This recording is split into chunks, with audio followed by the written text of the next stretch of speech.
두산 에너빌리티 주주님들 반갑습니다. 3월 31일 화요일, 오늘도 두산 에너빌리티 종목 분석 시작하겠습니다. 두산 에너빌리티가 사우디에서 2조 2천억 원짜리 발전소를 또 수주했습니다. 그런데 이 숫자보다 더 주목해야 할 게 있어요. 이 회사가 사우디에서 최근 5년 동안 쌓아올린 수주액이 어느새 6조 7천억 원을 넘어서고 있다는 겁니다. 단순한 일회성 계약이 아닌 구조적인 흐름이라는 거죠. 오늘 이 소식들이 중요한 이유와 앞으로 두산 에너빌리티가 상승할 수밖에 없는 근거를 지금부터 명확하게 말씀드리겠습니다. 만약 중동 최대 산유국의 전력 수요가 앞으로 5년 안에 30% 이상 폭증한다면 발전소를 짓는 회사 입장에서 어떤 일이 벌어질까요? 사우디아라비아의 발전 설비 규모는 2025년 현재 92.9기가와트에서 2030년 123.2기가와트로 연평균 6기가와트씩 증설될 전망입니다. 단순 수치가 아닙니다. 두산 에너빌리티가 이 시장에 얼마나 깊숙이 들어와 있는지, 그리고 왜 이 자리를 지키고 있는지 확인해 볼 필요가 있습니다. 오늘은 이 세 가지를 같이 살펴볼 거예요. 첫째, 40년 뿌리. 둘째, 역대급 수주의 실체. 셋째, 사우디 비전 2030이 열어놓은 성장 활주로입니다. 이 세 가지가 맞물릴 때 두산 에너빌리티를 주목할 근거가 완성됩니다. 그 첫 번째 이야기, 지금 시작하겠습니다. 여러분도 이런 장면 상상해 보신 적 있을 거예요. 처음 거래하는 회사보다 10년 단골업체에 일을 맡기는 사장님의 마음. 중동 발주처들이 두산 에너빌리티를 선택하는 논리가 딱 이겁니다. 두산 에너빌리티는 중동에서 40년 이상 사업을 수행해 왔습니다. 단순 납품이 아니에요. 설계부터 기자재 공급, 설치, 시운전까지 전 공정을 일괄 수행하는 EPC 방식으로 현지 신뢰를 쌓아왔거든요. 이 EPC라는 방식, 뭔지 아세요? 한 회사가 발전소 하나를 통째로 다 지어서 열쇠를 넘겨주는 방식입니다. 대표적인 예가 라빅2 발전소입니다. 2010년 EPC로 수주해 2015년 2800메가와트 규모를 성공적으로 준공했고, 중동 경제 전문지 미드가 선정한 올해의 발전 프로젝트상까지 받았습니다. 그리고 2026년 그 라빅2에서 새로 발주된 연료전환 공사까지 두산 에너빌리티가 따낸 겁니다. 발주처가 같은 파트너에게 후속 사업을 또 맡겼다는 것. 이 40년 뿌리가 만들어낸 신뢰의 깊이가 두 번째 키워드로 이어집니다. 강력한 신뢰가 쌓인 자리에 찾아온 두 번째 키워드, 역대급 수주의 실체입니다. 이게 얼마나 큰 얘기냐면요. 2025년 한 해만 봐도 카타르 피킹 유닛 계약을 시작으로 루마일 라이리아일 2조 2천억 원, PP12 발전소 8,900억 원, 가즐라니 하자르 확장 주기기 3,400억 원까지 중동에서만 4건의 계약을 연속으로 체결했습니다. 합산하면 2025년 한 해 수주 금액만 3조 원을 훌쩍 넘습니다. 이 숫자가 의미하는 건 뭘까요? 운이 아니라는 겁니다. 두산 에너빌리티는 최근 5년간 전 세계 복합발전용 초대형 스팀 터빈 시장에서 점유율 1위를 기록하고 있어요. 전체 7.3기가와트를 수주해 시장 점유율 33.1%입니다. 사우디에서만 지난해부터 스팀 터빈 9기 공급 계약을 따냈습니다. 세계 1등의 기술 우위가 40년의 현지 신뢰와 결합할 때 어떤 결과물이 나오는지를 숫자로 증명하고 있는 거예요. 그렇다면 이 수주 행진이 일시적인 건지 구조적인 건지가 핵심이죠. 구조적인지 확인하려면 세 번째 키워드, 사우디 비전 2030이 열어놓은 성장 활주로를 봐야 합니다. 사우디아라비아는 석유 중심 경제에서 벗어나겠다는 비전 2030 정책 아래 기존 화력발전소를 가스복합발전으로 전환하고 있습니다. 이 과정에서 연료전 사업만 2027년까지 매년 1.4기가와트 규모가 발주될 전망이에요. 그렇다면 두산 에너빌리티는 이 흐름 속에서 어떤 포지션에 있을까요? 두 개의 시장이 동시에 열립니다. 신규 발전소 건설 시장과 기존 발전소 개조 시장입니다. 두산 에너빌리티는 이 두 시장 모두에 발을 들여놓았어요. 얀부이 연료전환 공사 1조 3천억 원에 이어 라빅이 연료전환까지 신규 EPC와 기존 설비 개조를 동시에 수행하는 구조입니다. 활주로가 두 개로 늘어났다는 뜻이에요.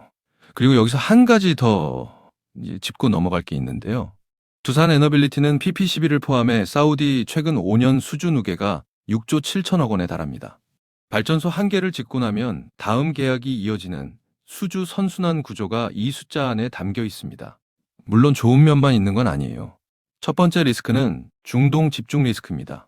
수주 포트폴리오가 사우디 중심으로 쏠려 있어서 현지 발주 지연이나 예산 변경이 발생하면 수익 변동성이 커질 수 있어요.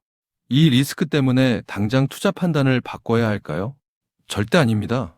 두산 에너빌리티는 2026년 북미 복합발전 스팀터빈 첫 수주에 성공했고 중국 원전 프로젝트 참여 자격도 확보하며 지역 다변화를 병행하고 있습니다. 중동 집중에서 벗어나는 물길이 이미 열려 있습니다. 두 번째 리스크는 EPC 원가 상승 리스크입니다. 대형 발전소 공사는 자재비와 인건비 변동에 민감하고 공사가 지연되면 수익성이 직격탄을 맞을 수 있어요.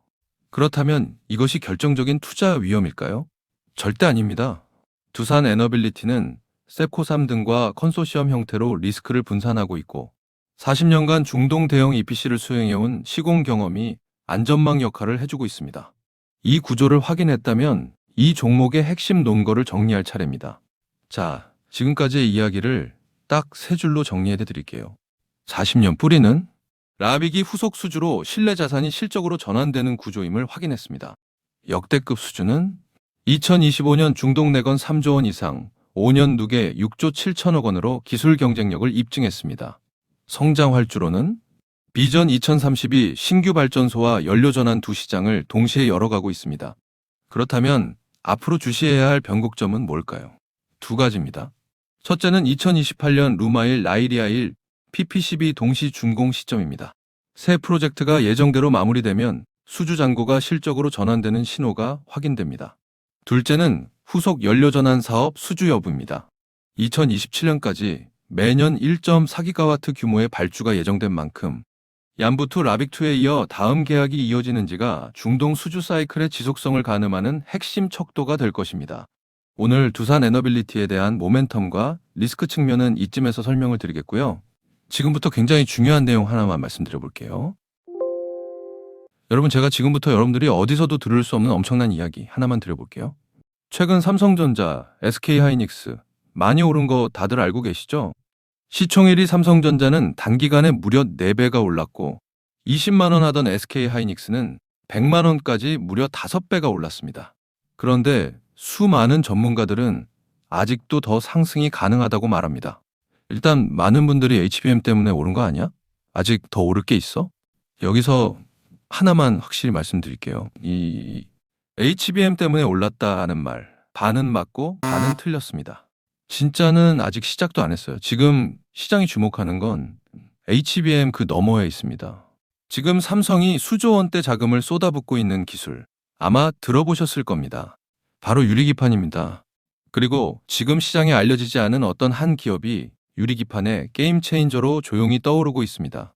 이미 삼성의 막대한 자본이 이 기업으로 흘러들어가고 있고 AI, 반도체, 2차 전지까지 세 가지 테마가 동시에 엮여 있습니다. 최근 시장만 봐도 테마가 너무 빠르게 바뀌잖아요. 그런데 이 종목은 세 가지 테마가 동시에 묶여 있어서 꾸준한 상승이 가능하다는 겁니다. 그리고 지금 시점에서 가장 중요한 질문 하나 드려볼게요. 여러분, 지금 엔비디아, 인텔, 구글의 가장 큰 고민이 뭔지 아세요? AI 성능은 하루가 다르게 진화하고 있는데 문제는 그만큼 열도 어마어마하게 뿜어낸다는 겁니다. 성능이 올라갈수록 발열도 함께 올라가는데 기존 반도체 구조로는 이제 그 열을 감당할 수가 없는 거예요. 한마디로 성능의 한계가 아니라 열의 한계에 막혀버린 겁니다. 그래서 지금 엔비디아와 삼성이 긴밀하게 협력을 논의하고 있는 거고 AMD 수장까지 직접 방한한 겁니다. 그런데 여기서 이상한 점이 하나 있습니다. 삼성이 세계 최고 실력이라고 자부하는 이 기업의 주가는 아직 바닥입니다. 왜일까요? 세력들은 절대로 아무 때나 주가를 올리지 않습니다.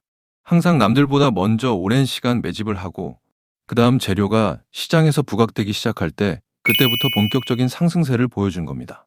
그런데 이 종목 같은 경우에는 유리기판이라는 초강력 재료를 가지고 있고 삼성의 거대 자금이 빠르게 들어가고 있기 때문에 한번 움직임이 시작하면 절대 이 가격대엔 못 산다는 겁니다. 그리고 소름 돋는 게 하나 더 있습니다. 제가 작년에 추천드렸던 원익홀딩스 기억하시죠? 똑같이 바닥권에서 횡보하며 장기 매집이 시작됐고 거래량이 본격적으로 튀어오르기 시작하더니 무려 8배 넘는 상승이 나왔습니다. 그런데 이 종목도 보면 어떻습니까? 바닥권에서 횡보하며 오랜 시간 매집이 진행됐고 거래량이 중간중간 강하게 튀어올랐습니다. 그렇다는 건 이 종목도 원익홀딩스만큼 상승이 나올 수 있다는 의미이고 거래량 볼륨이 원익홀딩스보다 더 크기 때문에 그 이상의 상승이 나올 수밖에 없다는 겁니다. 그리고 수급도 한번 보세요. 외국인과 기관들은 쉬지 않고 매수하고 있는데 개인들만 매도하고 있습니다. 전형적인 메이저 세력의 수급 패턴입니다. 게다가 최근 들어 기관들과 외국인들의 매수세가 점점 강해지고 있기 때문에 머지않아 본격적인 상승이 시작될 겁니다. 그래서 지금 시간이 얼마 남지 않은 만큼 정말 많은 고민 끝에 세력 매집주를 구독자분들께 100% 무료로 공개를 해드릴 거니까요. 대신 여러분들은 구독과 좋아요는 꼭 눌러주시고 지금 화면에 제 개인 번호 잠시 보이시죠? 여기 있는 번호로 매집이라고 두 글자 남겨주시면 제가 직접 보내드리겠습니다. 지금까지 제가 추천드린 종목들 다들 기억하시죠? 원익홀딩스 8배. 이 수익을 가져가신 분들의 공통점이 딱 하나 있습니다. 먼저 알았다는 겁니다. 오늘 소개드리는 이 종목도 마찬가지예요. 차트는 이미 신호를 보내고 있고 외국인과 기관은 조용히 담고 있습니다.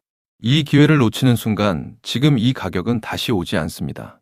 종목명과 목표가 그리고 매수 전략까지 정리된 자료를 저희 구독자분들께 바로 보내드릴 거니까요. 마지막으로 구독과 좋아요 이 두 가지만 눌러주시고 상단에 제 개인 번호로 매집이라고 두 글자 남겨주시면 제가 직접 보내드리도록 하겠습니다. 투자에서 수익의 차이는 결국 기회를 알아봤을 때 시도했느냐, 그냥 지나쳤느냐에서 갈립니다. 그러니까 저희 구독자분들은 이 기회 절대 놓치지 마시길 바라겠고요. 오늘 영상은 이쯤에서 마무리하고 저는 다음에 더 좋은 분석으로 다시 찾아뵙겠습니다. 감사합니다.